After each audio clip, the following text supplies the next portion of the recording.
Looking at Auburn's 2024 class, who is standing out early? You are Locked On Auburn, your daily podcast on the Auburn Tigers. Part of the Locked On Podcast Network, your team every day. Yes, welcome on into Locked On Auburn, your daily Auburn Tigers podcast. I'm your host, Zach Blackerby, and thank you so much for making Locked On Auburn your first listen every single day. Welcoming back Brad Law of the Auburn Sports Network to the show. Brad, it's been too long. We also co-host Village Vice together. Brad Law, welcome in. Hope your Christmas was very, very merry. You guys with the Auburn Sports Network and War Eagle Plus, you guys put out a ton of content pertaining to signing day. You got to talk to all of these kids. So I'm going to ask you a very broad question to start our conversation today. Who stood out when you talked to all of these kids and did some of these interviews for this extra content?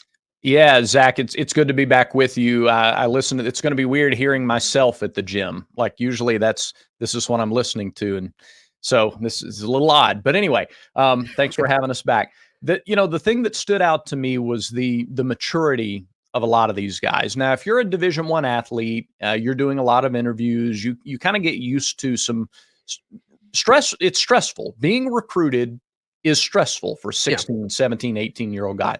You kind of have to grow up and establish some maturity, but I'll pick one offensive guy and one defensive guy. Great. DeAndre Carter on the offensive line, a guy who at Mater Dei in Santa Ana, it's one of the top high school programs, if not broadly considered the best high school football program in the country. And he started on the offensive line from his 9th grade year on. Insane. That's a lot of polish. He's got a lot of football savvy. I got a chance to ask him what he thought the best part of his game, the strongest part of his game. And that's what he said. He said football savvy, football IQ, sort of knowing what defensive players are going to do, the technique portion of it. It's not a physical thing. It's a mental thing, an intellectual thing for him. Gosh, that bodes well, not just for 2024, but just like him as a player and for his career, both in college and beyond that. So I think offensively him, and then Joe Phillips is a guy I know when we did Village Vice last week, I said the same thing. Yeah. He's so businesslike. We bring these guys in, we want them to feel comfortable. We're light with them. Joe Phillips ain't light. He wasn't light, was not interested in being light. I kind of get the idea that if you ask him, all right, what do you do for fun? His answer would be win. Winning's fun. Let's do the work necessary to win. It's a really mature, it's almost like he's 30 years old talking to you before he's stepped on campus. So yeah, that was the sense I got. I do wonder if we're going to see more of that moving forward, because a lot of these guys that are high 4-stars that realize how good they are moving forward and they understand like this can be my life. This can be my job. I can take care of myself, my family, everyone around me 4 years earlier than normal with the blessing that is NIL for some of these kids.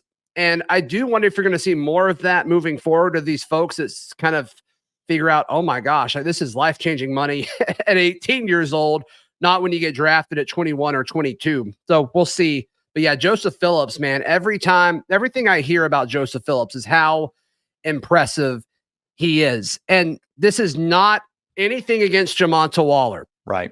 But there's this talk as if it's Jamonta Waller and then Joseph Phillips. When the rankings, they've got Joseph Phillips higher, but it's really going to be 1A and 1B. And I can't wait to see what they do via the transfer portal. Because right now, the Jack linebacker room, you've only got 4 dudes in there. Yeah. And McLeod's going to be the guy. We know that. But I think we see both of these freshmen pursuing SEC quarterbacks this upcoming fall. Yeah, you got a lot of depth there now. You have competition. They're going to push each other in practice, so they'll get better right away. And that youthful hunger, like they haven't been here to learn what doesn't work yet or why they can't be successful. So, yeah, it's going to be all out. A lot of these guys, too, that can get to campus and participate in bowl practices, it's learning mode now, and that's their approach. Like that's what a few of them said to me. Their approach is let's learn and soak up all the information now. And then when January comes and when the spring comes, that's when you're competing for jobs, competing for playing time, not just playing time but competing for starting jobs and second jobs and stuff like that. So I'm so excited to see the explosiveness out of this defensive class. Speaking of, there's another one of those guys, Jalen Crawford, the defensive back. What stood out to me about him, by the way, under his tape is so good. It is. And he's got of the guys that talked to, this is just the small sample size is guys who talked to me and what they showed. He was the most enthusiastic about getting to campus. Yeah. And how much you care about something is, I think, a big indicator of how, if you can start with care, how much do you care? Well, you can be taught the right things to do to succeed if you start with how much you care. And he is really enthusiastic about getting to campus. Yeah, there's going to be a chance for a lot of these young guys to come in and play. DeMarcus Riddick is apparently really impressing his teammates. He's already here. He's doing some of the bowl practices. It sounds like he's getting reps at linebacker and safety based off of some people that I talked to, which is not unusual because that's what he did at the high school level. That's just going to be a big safety if that ends up being where he's going to play. But 6'3", 220. Yeah, it can move so well. Gosh, he can move so well. And so that's a guy that I'm excited about too, Brad. Yeah. I mean, you start this list and you could be here a while. I mean, it's the reason why everybody's so pumped about this class, why the vibes are so good right now, is because there are so many. Statistically, if you miss on a couple, there are other guys. It's that deep of a class. And it's just, look, statistically, you probably will. A couple of guys probably won't reach that full potential. It's just what happens. You're not pulling for that to happen. It's just kind of natural. But you have so many guys. There's depth and competition at all of those rooms in this class. No doubt. No doubt. I don't think it's unusual, though, to just look at some of these rooms and say, okay, in 2 years, this is what the starting group looks like. Like if you told me that you're starting linebackers in 2 or 3 seasons, it's DJ Barber and DeMarcus Riddick after, Eugene Asante's group, they all go off and graduate. It's like, yeah, that probably makes sense. That probably makes sense. So those guys are going to start next to each other at some point.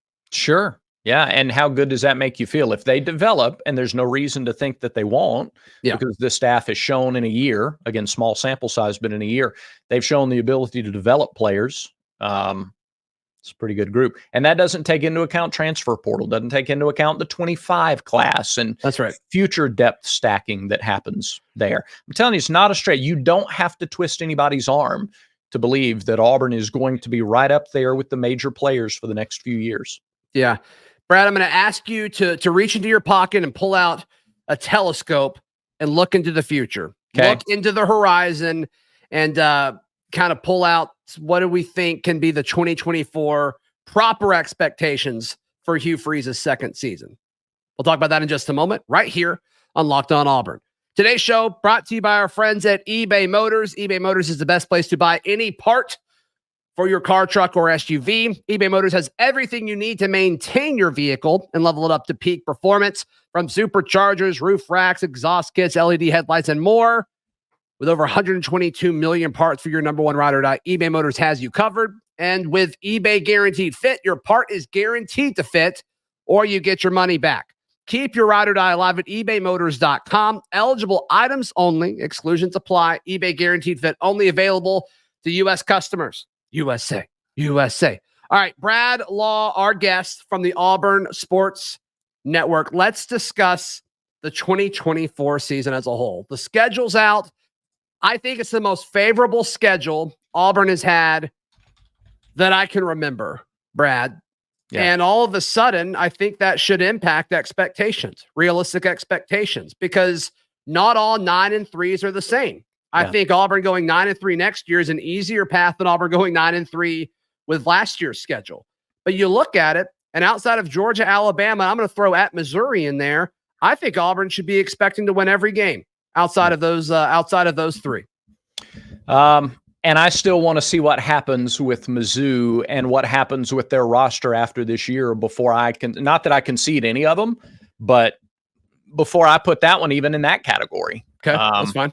I like the home schedule. I think Oklahoma is if you're looking at a game where you're least confident, and I'm still over 50% in that game.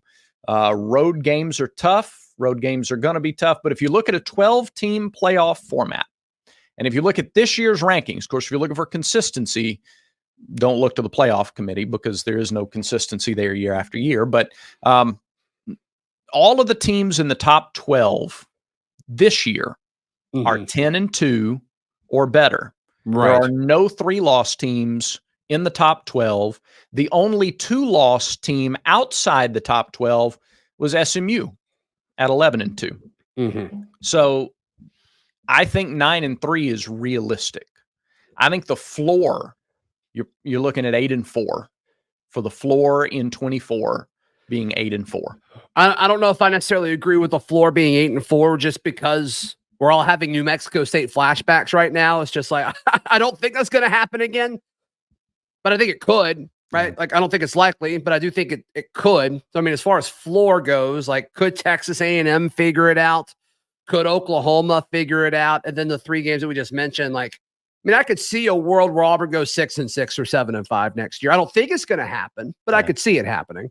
All right. I guess it depends on how you define the floor. Like, sure, that's fair. The realistic floor, the possible floor. So I think I don't know. Of course, I didn't see New Mexico. New Mexico State is the outlier. New Mexico State, we talk about how that's 1 in 1,000. And if it's 1 in 1,000 or even 1 in 100, you don't see it again for 25 years, right? Because you got 4 non-conference games. If it's 1 in 100, you don't see it again for 25 years. And this year's non-conference slate of ULM, New Mexico, Cal, and Alabama A&M, I get that I didn't see it before, but now, especially because it happened, I don't see it again, and I don't see the circumstances that led to it playing out again. So I think you just completed the quickest math to ever be done in the history of this show. It's 4. Doesn't matter. I don't know if it's logical, but it's complete. It's complete. It is complete. It makes sense. I do. I think you're looking at. I think you're looking at an 8-4 floor. Remember, you're very close to that this year. Yeah, really stinking close in 20. It's actually heartbreaking to think about how close you were to that. Yeah. Can you imagine if Auburn was 8-4 this past season? Like, if they just play a normal football game against New Mexico State and defend a 4th and 31? Can you imagine, paired with the 7th ranked recruiting class coming out of early signing day? Like, can you imagine what that would feel like right now? It's heartbreaking, really, to think about it. Getting ready for a January 1st bowl game, and yeah, I can't imagine. And I think it's coming soon. I think fans are going to feel what that feels like sooner rather than later with this group that they have coming in. Again, the roster is going to be better at most, if not every position. It's not going to go back. I don't see a position that goes backwards in 24. Cornerback will go backwards. I think that's it, though. All right. That's yeah, I think you could buy that. Sure. I mean, I'm a DJ James truther through and through. So that was just a reflex. It just came out. But I think that's it. I think that's it outside of corner. So if you're 8-4, I mean, there are 1, 2, 3, 4, 5 teams that are 8-4 that are in the final college football playoff rankings, not in the top 12, but they're in the final rankings. Yeah. You flip one of those 4 to a win, and now you're knocking on the door. What are your wins? What are your losses? Are you a part of the conversation to be in that top 12 in year 2? So reasonable expectation to me, reasonable is 8-4 with a realistic shot at flipping one of those. 9-3, 10-2 is not out of the question with this group. That would be insane. That'd be awesome. All right, in just a second, we're going to jump to a conversation that JJ Jackson, host of Locked On Blue Devils, also a member of the Auburn Sports Network, talking about the new transfer linebacker from Duke. But before that, Brad, let's reminisce just for a second. Yeah. Your favorite moment from 2023 was what? Yeah, I guess it's time to do that. That's wild that we have less than a week left in 2023. Crazy. Well, let me go back to let me go chronologically. But the Perry Thompson flip and the scene where he makes his commitment to the coaching staff and then they throw Hugh Freeze in the pool. Sure. Summertime vibes, man. Everybody was feeling great. That came during a time where there was a lot of recruiting momentum and so much hopefulness and optimism before a single game had been played. That was fun. That was like summertime fun. And then on the field, I'm actually going to go with the second game of the year at Cal. Cal? Okay. Yeah, I'm going to go Cal. It didn't start well. You're playing late at night, all the way on the other side of the country. You had every reasonable excuse to lose the game after it started the way it did. I understand the roster was better and the game's probably not close this fall. I get all that. But for that team to be looking for a way to reestablish itself as a winner, to learn how to come from behind, win a game that they trailed late, and to make the plays on that final drive that it made, I thought that was a standout moment in a 6-win season. That was a really critical win for this team in week 2. It was. And boy, if they don't do that, I think the season probably develops differently than it did. So I think that's interesting. That's not one that I would have guessed, but it makes sense. Yeah. Why you said it. Mine probably would be after the Arkansas game when we were already so excited because we just destroyed the Razorbacks. Yeah. And then Jamonta Waller flips. And it's like, oh my goodness, everything's going so well. We won't talk about what happened the week after that, but in that moment, the energy around the Auburn football program was the highest it's been in a long time. I mean, it was a different type feeling, but I mean, similar to, the Caddy win against Texas A&M, when there was so much uncertainty around the football program. You know what I think's interesting too is think about how much momentum the program has now, and think about that moment, and think about how little effect New Mexico State and the heartbreaking Iron Bowl loss had to that momentum. Yeah. I think that goes to show that it was never really about this year. Mm-hmm. It was never really about 2023, because I've talked about this on the show before, Brad, and I think you'll agree. Whenever Hugh Freeze was hired, we all agreed on one thing. We all agreed that it was going to be a build. And so everything that we looked at and point to that goes into building a program, which is you got to raise money, you got to get talent. And it appears that those two things have certainly happened, or they're trending in the right direction. And people want to focus on the New Mexico State loss, which the way I reacted to that was poorly. I get it. That was a terrible loss. You should never lose to New Mexico State in anything. And then the 4th and 31 loss. But yeah, it was just never about this year. And the rebuild's not about the first year. It's just not. And so when he was all hired, we agreed on that. And then the goalpost moved a little bit to some of the Freeze naysayers, even within the Auburn fan base. Yeah, I think that's fair. I think year one is important foundationally. The foundation to your house is critical. You can't see it. It's not visible. It's not, curb appeal or anything like that, but it is very important. And there was just nothing that happened in year one that did anything to slow down the momentum. A generational type of loss that should never happen. It's fine in the moment to react to it the way everybody did, because it should never happen. Sure. But it didn't slow anything down. Imagine that big boulder rolling down the hill and, a small little bush gets in the way. It does not slow down the momentum. That thing keeps right on tumbling down the Auburn's hill. the boulder. Yeah. And Auburn's the boulder. I think so. I got it. Yeah. New Mexico State, you're just a bush. You're just a bush. Get out of here. All right, coming up, we're going to talk about Auburn's newest linebacker, the standout from Duke, Mausi. Brad, how can people check out everything that you've got going on, my friend? A lot going on this time of year, for sure. AU Brad Law on X, and that's really where most of my stuff is. And Village Vice. You got to watch Village Vice. Yeah. Yeah, if you're like, man, Zach, Brad, y'all are so good together. We are together. Village Vice. The YouTube page is called War Damn Pod, so be sure to subscribe to that. And it's also available on audio. So just search for Village Vice. Will come up. It's a thing. It's a thing. Is. Thank you so much, Brad. Appreciate you, buddy. Thank you, Zach. Coming up, conversation with JJ Jackson of Locked On Blue Devils. Welcoming JJ Jackson, the host of Locked On Blue Devils, also doing some play-by-play for the Auburn Tigers, the basketball game Friday night. Great job as always, my friend. So let's talk about new Auburn linebacker, former Duke linebacker, Dorian Mausi, played a ton of football, dude. Yeah, absolutely. A lot of experience for the Duke football program over the last 4 years, has one more year of eligibility to use, puts himself in the transfer portal, and ends up committing to Auburn. This one kind of took me by surprise. I don't see very many Auburn and Duke crossovers in my life outside of myself. And now we've got another one with Mausi coming over this way, Zach. So absolutely love what he's done throughout his Duke career, and excited to see what he's going to be able to do this upcoming season for Auburn. Total defensive snaps at his Duke, while he was at Duke. Do you know what the number is? It's near 2,000. I know that much. It's 1,831. I mean, that's insane. He played 736 snaps in 2021. How do you do that?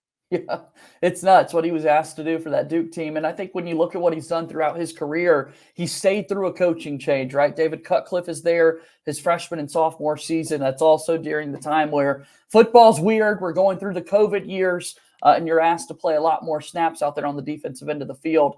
Duke had a middle linebacker that season, and Shaka Hayward, who really was one of the top linebackers in the entire conference. Mausi kind of studied him. He spoke a lot about how much Shaka Hayward meant to his maturation as a college football linebacker, and then stays through the coaching transition. Now Mike Elko comes in. It's not David Cutcliffe and quarterbacks of years past. Everyone knows about his Manning connections. Now it's a defensive-minded guy. Yeah. He's asked for more responsibilities on the defensive end of the field, and that's exactly what he did for 2 seasons under Mike Elko.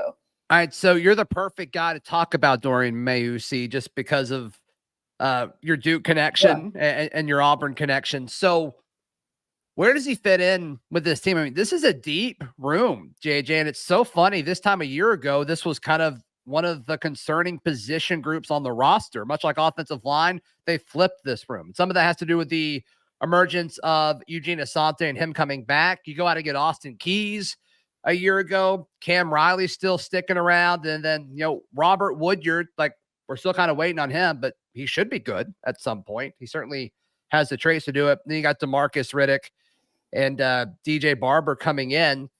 Where does Mausi fit in this room? Because there's a lot of guys, a lot of mouths to feed, and you don't play 1,800 snaps somewhere and leave and not expect to play. Yeah, I think absolutely. That's kind of the mindset for Mausi, is that, look, I'm coming to Auburn. I'm going to play right away, whatever that looks like, however many snaps per game that looks like. If it has to start with more of a special teams role before you get to transition a little bit more into to football. But you mentioned Eugene Asante, right? And we talk about college basketball's finest rivalry between Duke and North Carolina. Asante, the former Tar Heel. Now you've got Mausi, the Blue Devil, in the same linebacker room. That's a fun connection for people out there. And I'm hoping he can be as productive as someone like Eugene Asante was, transitioning into more football for Auburn. I mean, there were big-time moments this past season that Mausi had for this Duke football team. You talk about the first game of the season. Duke is playing Clemson. Labor Day night. Everyone's watching the game. Duke hasn't beaten Clemson since 2004, nearly 20 years. And at the end of the game, it's Mausi who comes up with the big-time interception to kind of put the exclamation mark on that win for Duke. The only one he had in his career, but it was a big one. So found a way to make big plays when it mattered most. And I think he could absolutely do that as well when he comes to Auburn. I mean, is this a situation when you look at this Auburn roster, you're expecting it to be him and Eugene Asante starting, if you had to guess? Or would you say an Austin Keys or somebody else steps up and starts next to Eugene Asante? I think you really like what you saw kind of down the stretch and when Austin Keys was on the field for Auburn football. So yeah, I would like to think that there's room for him to be a playmaker in a larger role this upcoming season if he can stay healthy. There were also some kind of banged up seasons for Dorian Mausi throughout his Duke career. You mentioned 2021 when he plays nearly 800 snaps, but there were other seasons where there was some drop off and he wasn't able to play as much out there on the field. He had some of those casts that he was having to play football with throughout his Duke career as well. So I think he definitely competes for the spot, but I wouldn't be surprised at all if Austin Keys kind of has that edge on him right now as we're talking.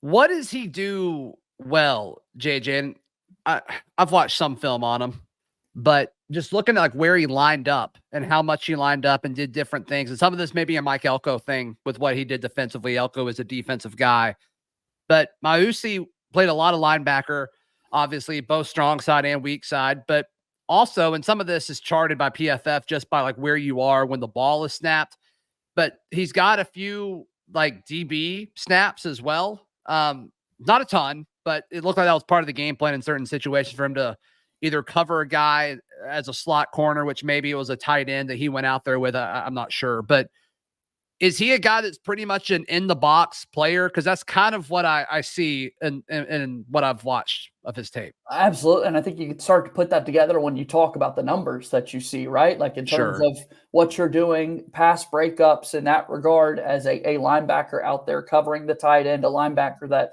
in 4 seasons, nearly 2,000 snaps, only ends up with 1 interception. I mentioned it was a good one.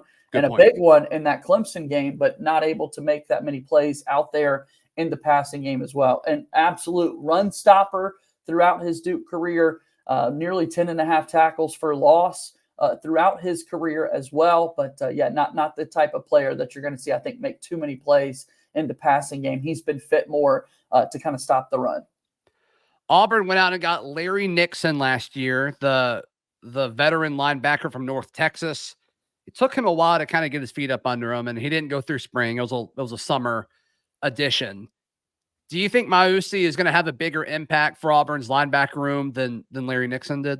I would like to think so, just simply based off the numbers that we're seeing when you look at them, the caliber of football, right? I mean, this is not Duke football that we're used to seeing over the past 20 years. Duke hosted College Game Day for football, not basketball, for the first time ever, kind of going into their big game against Notre Dame earlier this season before Riley Leonard gets hurt. So he's been playing some big football and been asked to do a lot for a defensive-minded coach like we talked about in Mike Elko. So the fact that he's expected to be here for the full spring, summer leading into the season, I'd like to think that he'd be kind of a step ahead if we're comparing what Nixon did a year ago to what I'm expecting out of Mausi.